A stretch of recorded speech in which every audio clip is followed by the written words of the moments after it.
The Dalian is this update's campaign ship, one that finally brings a premium light cruiser to tier 8. But is it worth it? Is it something that you should grind for? We'll go over all of the stats, the build, and show off a game in it. So if that sounds good, make sure you hit the like button, make sure you hit the subscribe button, and let's go ahead and dive on in. And first things first, Dalian, you may be forgiven for thinking, oh, it's just a Harbin at tier 8, because it kinda is. In fact, it's more like a Zerlane Harbin, that unique premium brought up to tier 8. It's kind of interesting. Anyways, let's go ahead and go through. We are running aiming system mod 1, the propulsion mod, concealment mod, and then finally main battery mod 3.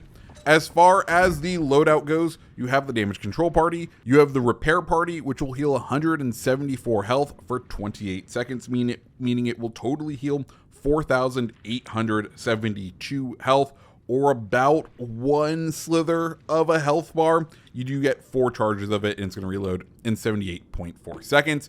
Then you have the smoke generator, 30-second duration, 70-second dispersion time, and a 107.8 second reload. Of course, that's with our build, and we have 5 charges of it. We'll talk about this one later, but this is definitely a great smoke consumable. Then you get defensive AA, 200. It's going to add 200% to your overall damage, 40 second, 3 charges of it. You know it. It's kind of the go-to extra consumable for cruisers, especially when they don't have sonar. As far as our commander goes, I am running a Zerlane Harbin, but more built, kind of split kind of guns, really. We are running Mimbelli in Makawa, and then we are running Beyond Range, Igniter, Back in Stock, Blazing Battle Defense, and Fully Packed. You could also run Shen here.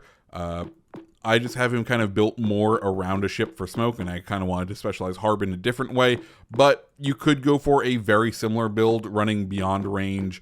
I don't think I would build into the torpedo specifically for this ship totally, so maybe Igniter, Sponge, Smoke on the water, and then picking up Fully Packed as well. Fully Packed, a very powerful consumable for this ship. With that said, let's go ahead and take a look at the stats of the vessel. Survivability, 35,000 hit points, so not very much.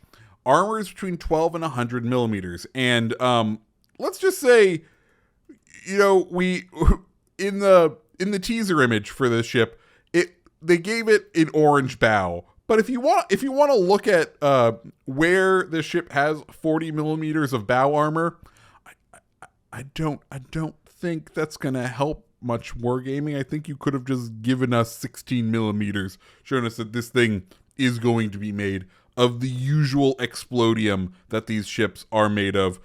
Side armor, you're kind of looking at 16 millimeters up there, and then you do have what is essentially your exposed citadel with 50 millimeters of armor. Will show us you are able to bounce it in certain scenarios, depending what ships are shooting at you. But just know, it's a Pan-Asian light cruiser. It's going to want to go boom. Finally, its torpedo reduction is at 19%. Artillery, you have 5 2-barreled 130 millimeter guns. I think over on PC, this ship has special pen. From what I can tell, it may have some sort of special pen. I can't really tell. If it's regular pen, it's 21 millimeters of armor. If it has 1/5 pen, which a couple of ships do, I know on PC, that would bring it up to 26 millimeters.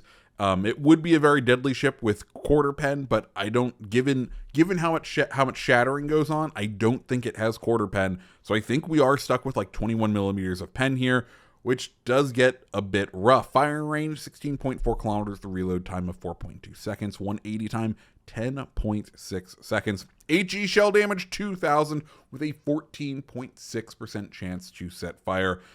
Max AP damage is going to be 2,600. Torpedoes, the other kind of half of the armament for this ship. 4 3-barreled 533 millimeter torpedoes with a reload time of 84.6 seconds. They're going to be 15,100 damage and have a detectability range of 1.2 kilometers. The overall range on those torpedoes, 10 kilometers with a 60 knot top speed. Definitely not the farthest range torpedoes. Even when you build into the range, it does feel like they kind of lack. The one thing to note is these are standard torpedoes. Unlike the rest of the Pan-Asian line, this one gets standard torpedoes. So, like I said, this Dalian does very much feel like an up-tiered Azur Harbin in that way. AA, you're looking at a maximum range of 5.2 kilometers. I don't think it's the best overall, but it's serviceable. Maneuverability of the vessel, 33.4 knots, 660 meter turning radius, and a 6.9 second rudder shift time. Finally, concealment, 8.6 kilometers, which is very respectable. It is a relatively stealthy ship, and it needs to be given its lack of armor. 5.4 by air, and 4.4 when firing in smoke, and that's probably the most important thing you are going to need to remember. So, with all that said, let's now go ahead and dive on in to a game in Dalian. So welcome to Mountain Range, and of course, it's that time of week where someone goes, you know what?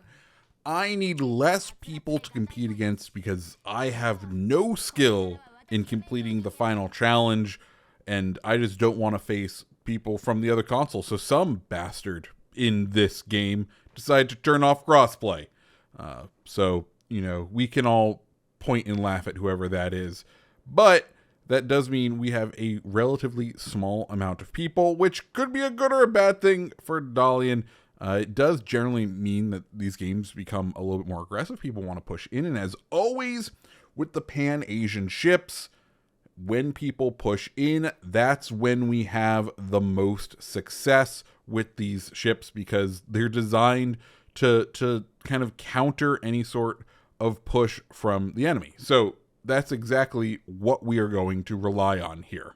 One interesting note that we did bring up in the intro, of course, is that Dalian is the first light cruiser campaign ship, light cruiser premium for the tier 8s. It's an interesting choice for them to make it this, especially how it really does have a ton of similarities to the Azur Harbin. It feels pretty much exactly like that. There are a couple of stats changed here and there, but as far as what if you have one ship, what does it feel like? It feels kind of like this, especially with the standard torpedoes. Anyways, knowing that we have relatively few enemies on the other team, we're going to go ahead and play a bit recklessly, push in to sea. Of course, we do have a battleship to back us up. I believe he ends up being a Musashi, but we do have an enemy that pops up in a Hindenburg, and if someone is out in a Hindenburg in this update, that means one of two things. Number A,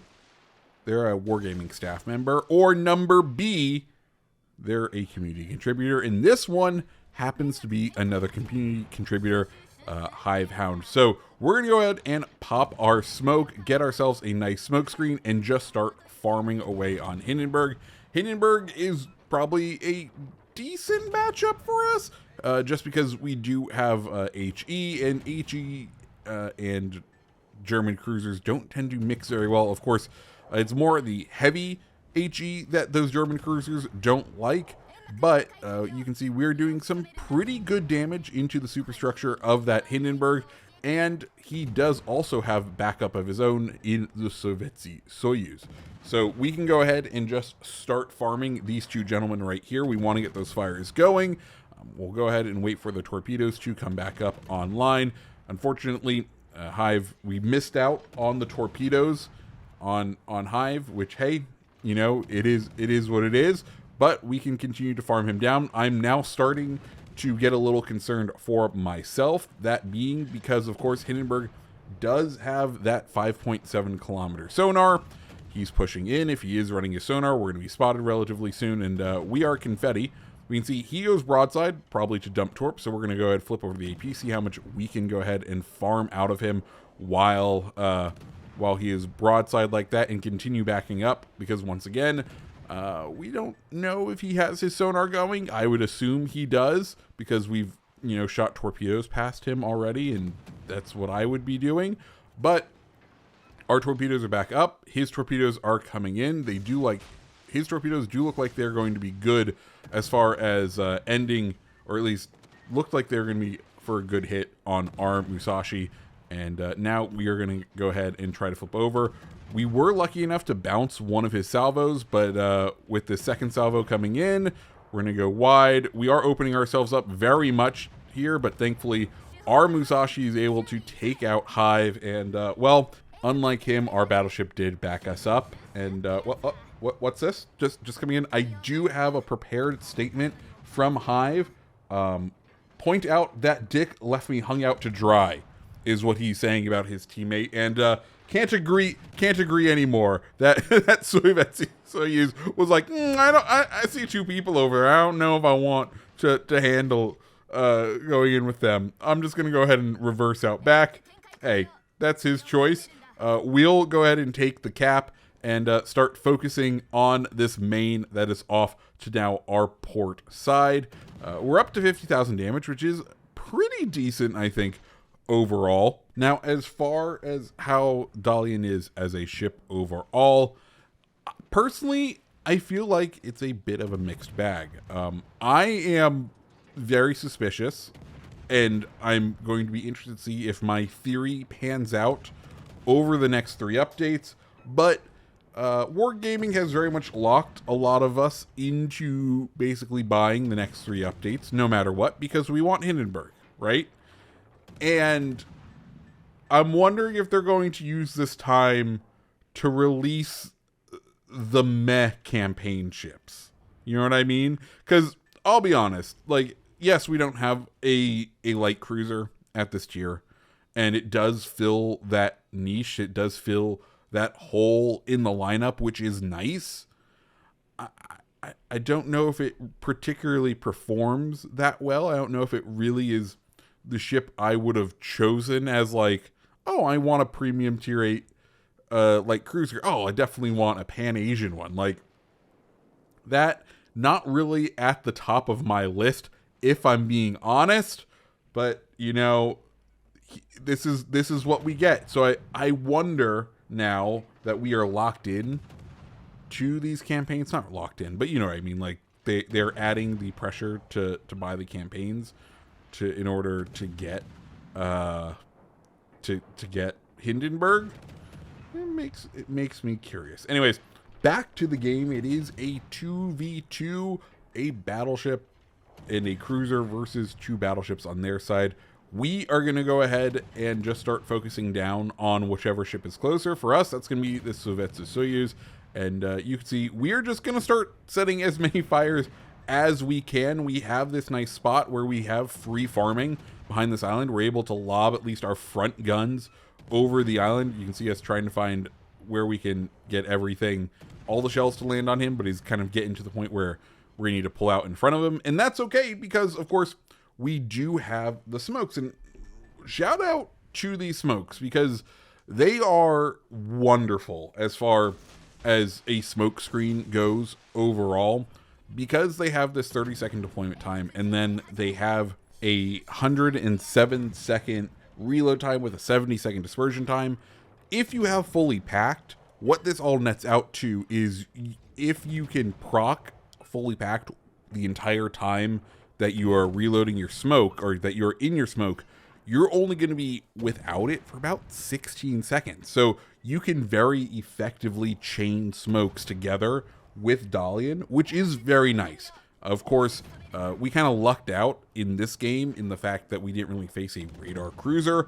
That is the, of course, big threat at tier 7, 8 in legendary tier, is the prevalence of radar, which would kind of null this smoke screen out. But if you are going up against ships that don't utilize radar, then you have a very effective and nice way to kind of stay concealed, farm out, as you saw there, an enemy ship, and we kind of spot the main here. My hope was that we'd be able to land these shells before he was able to cap, but sadly that doesn't end up being in the cards. He finishes right beforehand.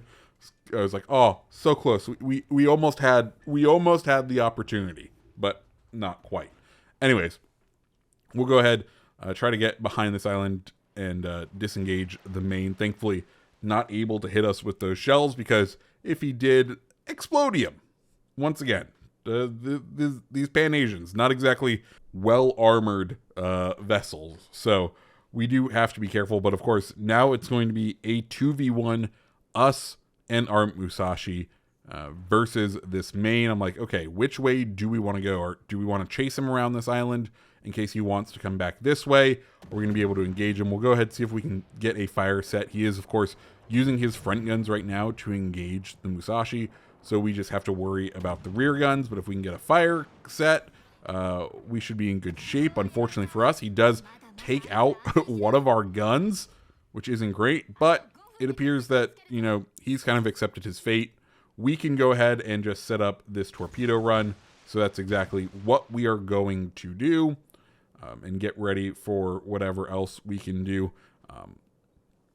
But yeah, guys, this is Dalian. I don't think it's a spectacular ship. I think it's fine. It performs just like a Pan-Asian light cruiser. I'll be honest, I think I'd prefer taking out Sejong compared to this ship, but this is our campaign ship, and you know, like I said earlier, I think a lot of people will end up getting it just because they're getting the ship parts for Hindenburg, and this is a nice bonus. As always, nice bonuses are nice as we get some huge hits on the main there. Sadly, no dev strike, but whatever. But guys, that is the Dalian. If you like videos like this, hit the like button, hit the subscribe button, and I hope you have a fantastic rest of your day. See ya.